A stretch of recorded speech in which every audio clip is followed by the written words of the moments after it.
Ladies and gentlemen, please take your seats. You know, sometimes icons just need to stand apart from the crowd, and if you're within the sound of my voice, that must mean you are in the seats with once more. As always, my name is Dave Voigt, and I'm the host of this podcast, where we sit down with a wide-ranging variety of industry professionals, and we pick their brain about current projects, state of the industry, how they got started, and so very much more in a light and in a conversational fashion. And if you like how we do things around here, I'm going to go out on a limb and assume that you do. You can subscribe. Please subscribe to the podcast. You can find us basically wherever you get your podcasts. All providers. We're at Apple, Amazon, Spotify, Google. It's pretty much all good.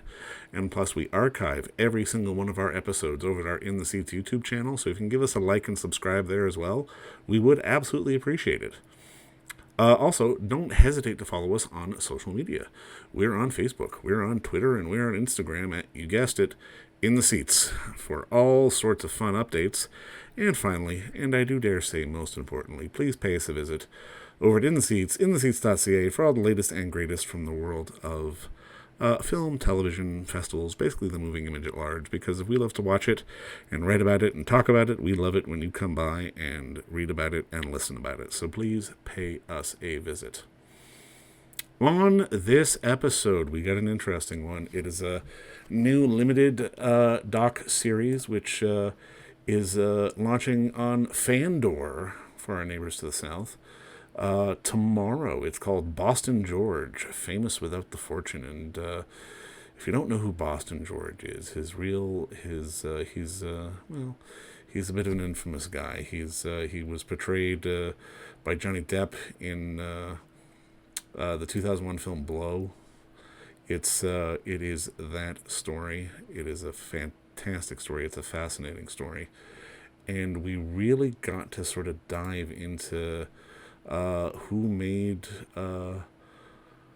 George Jung sort of, what made him tick, because he was a drug smuggler, he was an icon, he was an activist, he was a wild guy, and there are 5 different episodes in this series that basically look at, it's not a historical thing, it's not sort of chronological, it gives anecdotes and sort of ideas from stories that George would tell, and would tell these producers who he got to talk to. Coincidentally, I got to talk to too.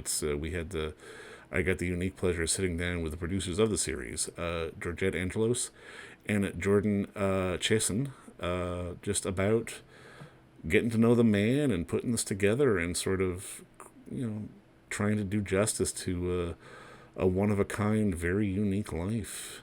But if you're with our neighbors to the south, check out Boston George, Famous Without the Fortune, which is running on Fandor and then on video-on-demand platforms, I do believe.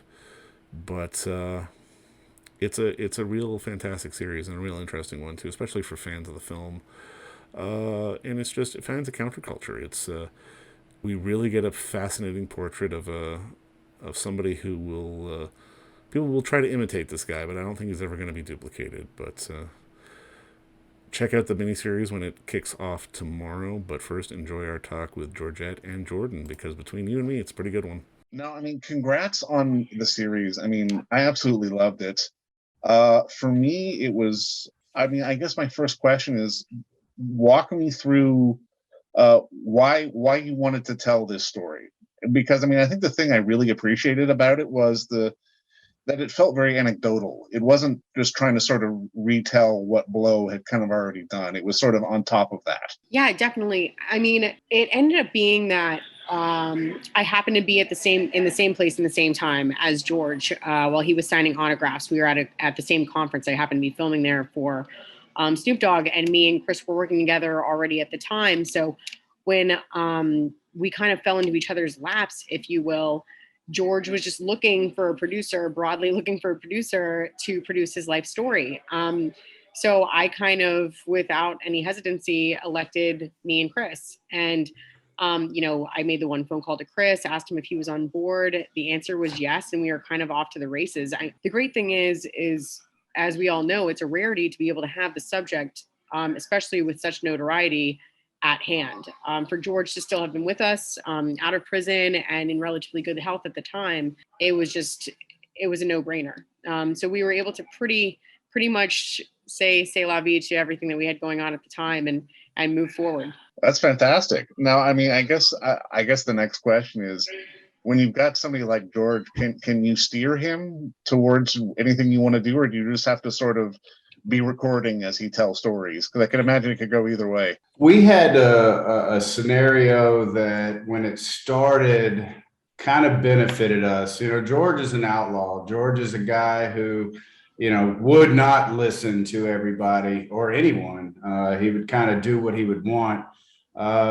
You know, when we started this at the very end of 2016, you know, George was surrounded with a lot of really bad people that would take advantage of him. And one of those guys basically sent him back to prison. And so 75 years old, he gets sent back to prison like day one, camera one, ready to go, and he goes back to prison, right? So we're delayed for several months. But when he got out, his restriction was he couldn't drink. Yeah. So he was normal. You know, it wasn't, he's normal all the time, but he wasn't kind of out of hand. You know, with a couple of scotches, he turns into a bit of a handful. But it was kind of a blessing for us that we were, you know, not having to deal with the bad part of George. You know, 22 years out of jail, when he got out, he was sending it at that time. So we got the calm version of George. Yeah, did we have some issues? Of course, but, you know, he's used to people just telling him what to do for, you know, over 22 years. So when he got out, he had no problem telling you, you know, F off if he didn't like what you were doing. But luckily, both Georgette and I had a great relationship with him. Like it wasn't producer and talent. Like we basically adopted a 75-year-old man when he got out. We took care of him. He didn't have anything. Now, I mean, obviously, when you kicked off on this, did you know what the structure was going to be, or did you have to sort of go along with it as you're sort of following George and trying to figure things out? Was it always going to be episodic? Yes. I mean, that's an awesome question. And it's something that we talk about all the time, because we did have to kind of go in reverse. You know, there was no storyboard. There was no plan of action because to Chris's point, you know, we were setting up our first interview to be in George's home at the time, in his living room. And I got a phone call from his domestic partner, Rhonda, 3 or 4 days before we were going up to film in Sacramento, that he had been taken back to jail. So our first interview with George was through glass, with him in an orange jumpsuit. So we had no idea of which direction was to go. And it was kind of just, let's try to keep down on the booze. And I mean, there was no keeping down on the Camel non-filters. That was, there was no controlling that. But, you know, we just wanted to keep him in the best health and film when we could with the people that we could. And we got so lucky because we had so many people elect themselves that were very passionate about telling the story as well. So it worked out really well. But to answer your question, no, it was completely backwards.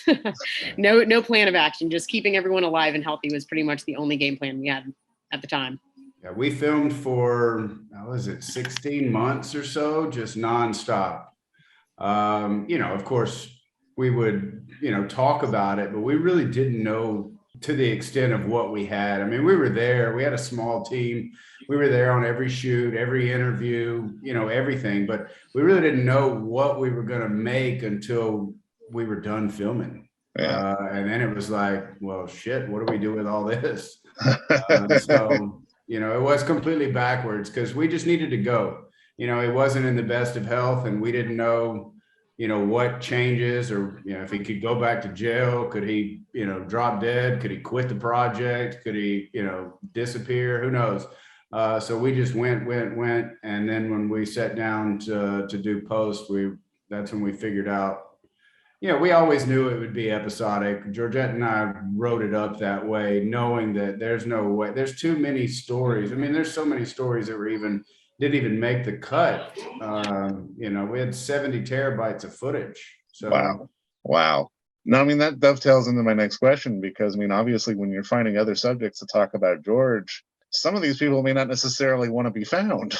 I can imagine that was an interesting process. It definitely was. Our biggest our most momentous occasion, outside of Johnny Depp and the Hollywood aspect of it, is we found Tuna, George's best friend. I mean, of years, and a major part of a major role in the movie, and even Bruce Porter, the author of the book, had never found him. So they just kind of went with what George said, and no one knew where he was. But with a lot of really good due diligence and good efforts put forward, me and Chris were able to track him down, and he was so humble and very modest, of course, and didn't really know what he was getting himself into. But we were a lot of fun, and we were able to have a lot of fun with him. But I mean, the stories that we were able to hear out of him they were incredible, because he was there. He watched it all happen. Everything, even with the DE agents, it's like they can only paint so much of a picture. But Wayno being there was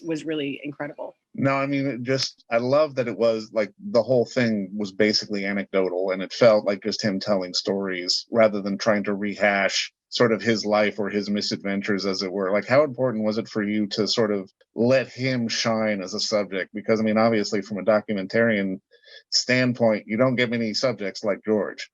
No, not at all. And the way we went about it is we sat down what we called discovery interviews. We would sign him out of a halfway house, and we'd sit down and we say, all right, let's start as a kid, and then all the way till now. And so we did that for a week, and we listened to him tell the exact same stories that you've heard, and we let him get it out of his system. And then we're like, okay, we're done with that.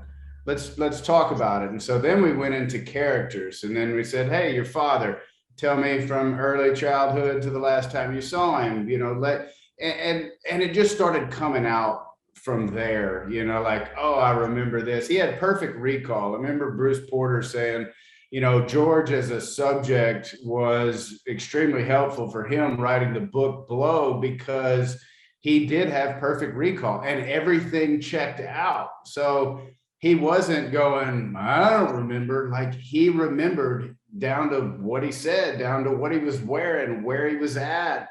So that really helped. But we had to get past the shit that he's been telling for, 20 years or more, like I was just saying, in jail, and, for the book, and the book is amazing. But we had to get past those stories. And of course, we did separate interviews with all the characters or the people in his life before we brought them back together. So they even had stories, and we had to confirm with George, and then we pieced them together, and then we put them back together. So, we had to go through all that. Of course, we have those stories, but we had to know the in-between stuff. As a fan of the movie and a fan of the process, you want to be able to, we had to tell some of the basic stories. Imagine sitting down and you never watched the movie Blow, but you somehow fell upon this documentary, and you said, well, I need to understand. So we have to tell a little bit of that, but we weren't focused on the fact that he was smuggling and the amount he was smuggling and this, because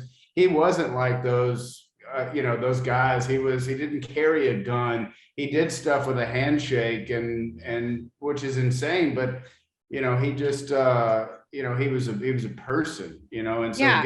getting the realistic stories out of him as well was more valuable than the stuff we already knew. Yeah, I think George was so used to telling the story of Blow, and people coming up to him, and rightfully so, being fans because of that, which was wonderfully portrayed in the film. But for the first time ever, we were wondering, the feelings behind it, and the thoughts and the motives, and again, to Chris's point, who the person was behind it. Because when you have a small town boy, as the book tells you, who was a football player and track and everything along those lines, what takes you there? Because it was so extensive. It wasn't just selling pot on the beach in California, and then boom, you're selling, you're the main distributor of cocaine in the United States.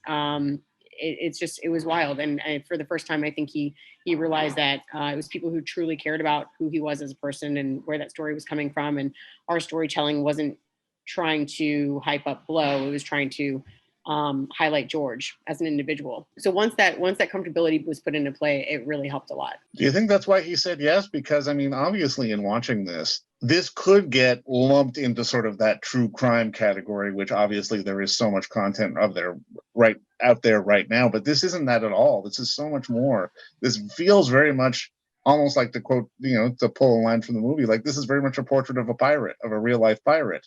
Yep. That you're sort of outlaying. Like, do you think that was the angle that made him say yes? I think I flew up when George asked me to. It was like, you show up, tell me where, tell me why and where and how we're going to do this.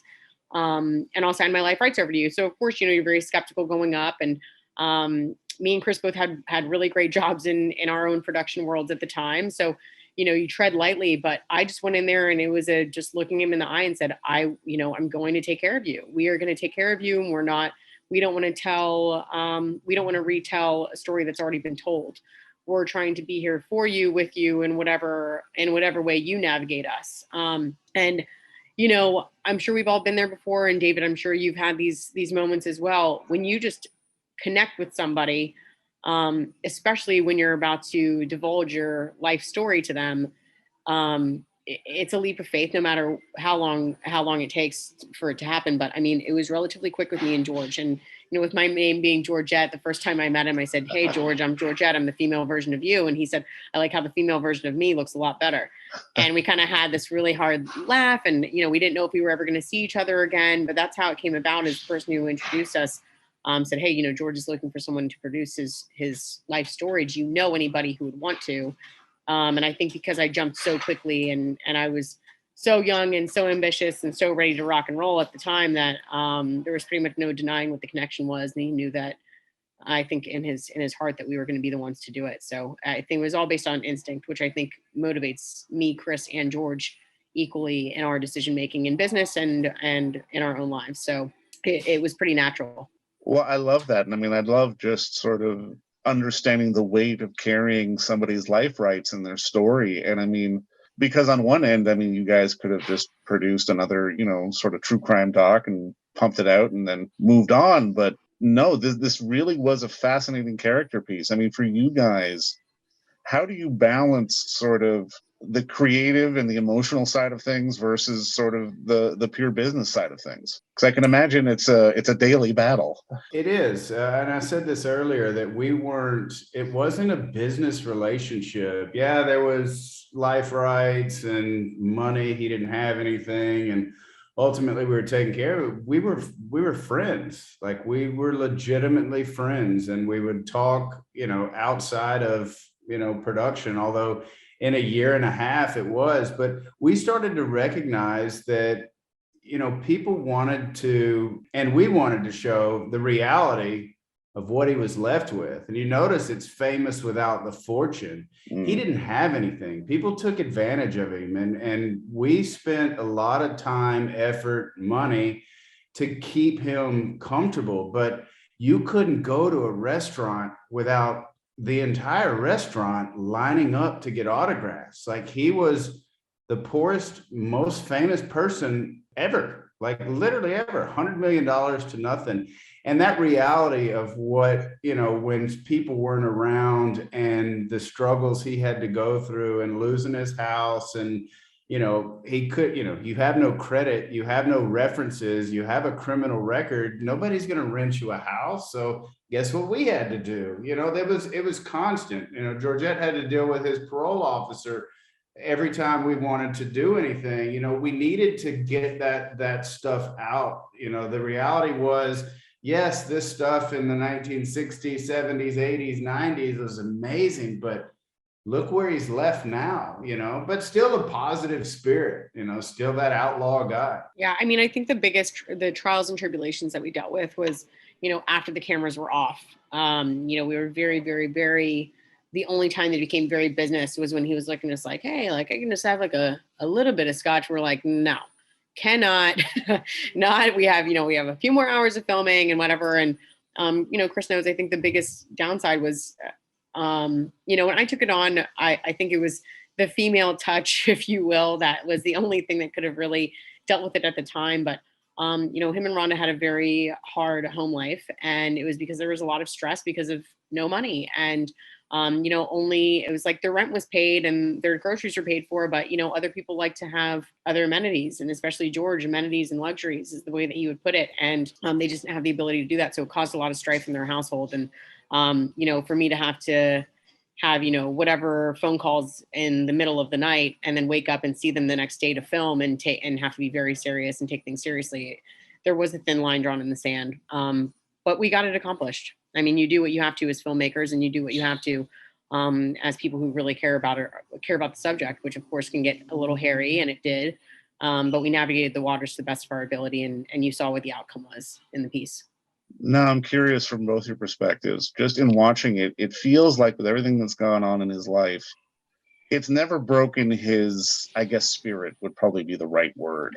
And I'm kind of curious for both, for two people who probably know him better than anybody, why has all of everything that he's gone through not seemingly broken the man? I just reiterated it the other day. And that is, George said during our first interview, and I'll never forget it, through glass, of course, he just got out of his 25-year prison sentence, no time at all before, and is put back in jail for probation violation. And he said, if there were no downsides, how would you know what the upside was? And it was just so heavy, and it was so crazy to hear, especially with our first time sitting down. You're like, wow, this is just going to be just continuous gold, because he was such an existentialist. And I think everything was very relative. He knew that it would always pass. And even when he stepped out of prison and stepped out on the street, I mean, I never saw George in anything less than like a 3-piece suit. He always had a blazer on. He always had nice slacks on. He dressed like he did before with the little that he had. And I think it's all mind over matter. And it's something that we can all learn from in our day-to-day lives. I know that there's a lot of times where I'm taking silly things seriously, and George reverberates in my brain and makes me feel silly for it, because it's all relative, and I'm sure Chris can note on that as well, but that's George in a nutshell. I think that George, without anyone else around, wouldn't have given a shit. He don't care if he has something, as long as he has a pack of Camel non-filters. He didn't really care like that. But there were a lot of people that were surrounded him, always wanting something, and he felt like he needed to give it. If it was me, Georgette, and George, he didn't care about having money in his pocket. He didn't, he would just sit around and we would chat. Like, it wasn't necessarily him. That's, how you ask he stays level, because none of that material shit mattered to him. It didn't. It really didn't. Even when he had, stories of, the book signing deal, he would just buy the bar drinks. He would give out all of his money. He would randomly offer a woman $10,000 to go home with him, and it was all the money he had left, but he didn't care. It's like, go get rid of it. It's material stuff. And so he always just saw kind of a positive outlook, unfortunately, a lot more surrounding situations. He had to supply a house. Like you said, we were talking about the domestic partnership. I'm not saying Rhonda is to blame or anything, but he wanted to provide for her a house. If it was just George, he wouldn't give a shit. He'd sleep on a couch. But because he wanted to provide and do those things, it ultimately added some stress for him. But without that, he would have been like, how is this guy even smiling? But he did. No, I mean, just to start putting a bow on this, I'm kind of curious, because obviously as producers, filmmakers, storytellers, when you're doing something like this, you want to maintain a certain level of distance from your subject. And I mean, that'll vary in time and with what happens during the shoot. But I'm kind of curious, now that it's on the brink of being seen by the world and it's out there, how do you sort of separate yourself from George, the subject, or can you? Is your experiences with George something you're probably going to carry on with you to the next one and to the next one? That's also a very heavy question, because George is such his own beast. I've thought about that before. I've had people that have come up to us, recently, that want us to tell a life story, and it's just so different. We always, again, the line always had to be drawn in the sand. I mean, we sat with Federal Justice George O'Toole, who sentenced George to his, his imminent demise of the 20 plus years in prison. And, we're not sitting there looking at him with the stink eye. We're like, yeah, we totally understand. We get that everyone had to play by the rules. And I mean, the DEA agents who still loved him, but of course everyone had to move forward accordingly. And that's pretty much what we had to do as well. But do I think that we would approach it a little bit differently? Yes, because we have, if we would have paid any less attention to George, or if I would have answered the phone less times in the middle of the night, or if I would have been there less or paid for less or done less, then we would have lost him in one way or another. I would assume that other subjects moving forward, they wouldn't be more self-sufficient. Maybe they would, but if they weren't, I think that they would be surrounded by somehow more support, because we were to the core George's support system, and we really wanted to see him survive. I mean, even to this day, on this interview right now with you and taking the time right now, I wish George was on here. It's very, very hard to have gone through all of that with him and him not be here. So I think that our thought process and our approach to our projects moving forward won't necessarily need all the attention that we gave George. But I mean, truth be told, toward the end of everything, we were really excited to get this story out.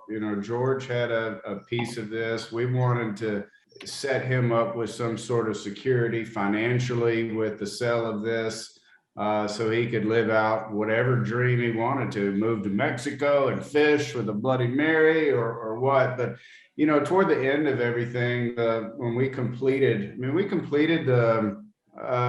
with our first editor and our director, Clint, we finished that in January of 2020. The world changed a few months after that. And unfortunately, our story wasn't something that a lot of networks wanted at that time. We wanted to know about coronavirus or riots or, things like that. That was the focus. So we were sitting there going, okay, now what? So, we were frustrated at the end. I think we wanted to, have a better reaction once we were complete, but you can't control the world. I kind of call it the George curse. We're totally excited. It kind of gives you that fresh idea, that fresh blood, that fresh enthusiasm to talk about this again, because this is all we've done for 4 years. It's all we've talked about. And so you do get tired of it, but now you just, when somebody like yourself's asking questions, you just think of all the crazy shit you went through to get right here. And so it's pretty exciting. Well, Chris, Georgette, thank you for going through the crazy shit and being invested in this story, because it's fascinating. And I mean, he is truly one of a kind, and I'm glad this story is getting shared with the world. And I mean, congrats on the work, and thank you both so much for the time today. Thank you very much. Thank you so much. We appreciate it. And don't forget to visit our friends over at Bay Street Video for all your DVD, Blu-ray rental, or purchasing needs this summer, as they are still open for curbside and some mailing delivery as well. Over at 1172 Bay Street, Toronto, Ontario, Canada, you can give them a call at 416-964-9088. That's 416-964-9088. Or send them an email at baystreetvideoto@gmail.com for any of your DVD and Blu-ray needs.